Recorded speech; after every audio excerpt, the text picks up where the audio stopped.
জুলাই গণঅভ্যুত্থানে ছেলের সঙ্গে আন্দোলনে নেমে পায়ে গুলি লাগে নারায়ণগঞ্জের সিদ্ধিরগঞ্জ এলাকার রুহুল আমিনের। এতে অচল হয়ে পড়ে ডান পা, পঙ্গু হয়ে পড়ায় চলে যায় চাকরি। রুহুলের দাবি, উন্নত চিকিৎসার জন্য পাননি তেমন কোনো সরকারি সাহায্য। এমন অবস্থায় বেঁচে থাকায় দুর্বিষহ হয়ে পড়েছে পরিবারটির। নারায়ণগঞ্জ থেকে মোহাম্মদ শাহাদাত হোসেনের পাঠানো তথ্যচিত্রে বিস্তারিত জানাচ্ছেন আব্দুল হামিদ। হাঁটছেন খুঁড়িয়ে খুঁড়িয়ে, লাঠি ছাড়া চলাফেরার শক্তিটুকুও হারিয়েছেন।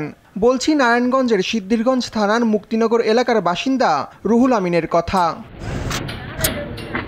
2024 সালের 20 জুলাই ঢাকা চট্টগ্রাম মহাসড়কের শিমরাইল মোড় এলাকায় ছেলের সঙ্গে স্বৈরাচার পতনের আন্দোলনে অংশ নিয়ে গুলিবিদ্ধ হন রুহুল আমিন। ডান পায়ের হাঁটুর হাড় ভেঙে যাওয়ায় 2 দফা করা হয়েছে অস্ত্রোপচার। পরিবারের একমাত্র উপার্জনক্ষম ব্যক্তির এমন করুণ অবস্থার মধ্যে অভাব অনটনের দিন কাটছে 4 সদস্যের পরিবারের। ঘর ভাড়া 7-8 মাসের জমিয়া গেছে, দিতেও পারি না, অনেক আমরা যাইতেও পারি না। দিয়ে এসে ঘর ভাড়া দিয়ে এসে আমরা যাইতে পারি, ঘর ভাড়ার টাকা দিতেও পারি না, দিকে আমরা সরে যাইতে পারি না। অনেক কষ্ট তো আছি, আমি ধরতে গেলে মাসের ভাড়ায় কাজ করেও খাই, এমন কষ্ট তো আছি, না খাইও থাকি। চিকিৎসা চালাতে নিজের সব সঞ্চয় ব্যয় করার পাশাপাশি কয়েক লাখ টাকা ঋণ করেছেন বলে জানান আহত জুলাই যোদ্ধা। ডিসেম্বরের আগের থেকে জুলাই মাসের 20 তারিখে গুলি হয়েছে, ডিসেম্বর আগ পর্যন্ত এটা আমার নিজের ধার দেনা করে আমি এই টাকাগুলো খরচ করছি।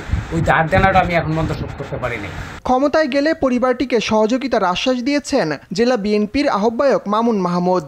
তাদের আর্থিক দিক বিবেচনা করে ওই পরিবারে যদি কর্মক্ষম কোনো কেউ থাকে তাহলে তাদেরকে চাকরির ব্যবস্থা করার মধ্যে দিয়ে উপার্জনের একটি ব্যবস্থা করে দেওয়া চিন্তাভাবনা বাংলাদেশ জাতীয়তাবাদী দলের রয়েছে। যাদের আত্মত্যাগে পতন হয়েছে 16 বছরের স্বৈরাচারী শাসনের, তাদের ও তাদের পরিবারের সুস্থ স্বাভাবিক জীবন নিশ্চিত করা সরকারের অন্যতম দায়িত্ব বলছেন ভুক্তভোগীরা। আব্দুল হামিদ, RTV।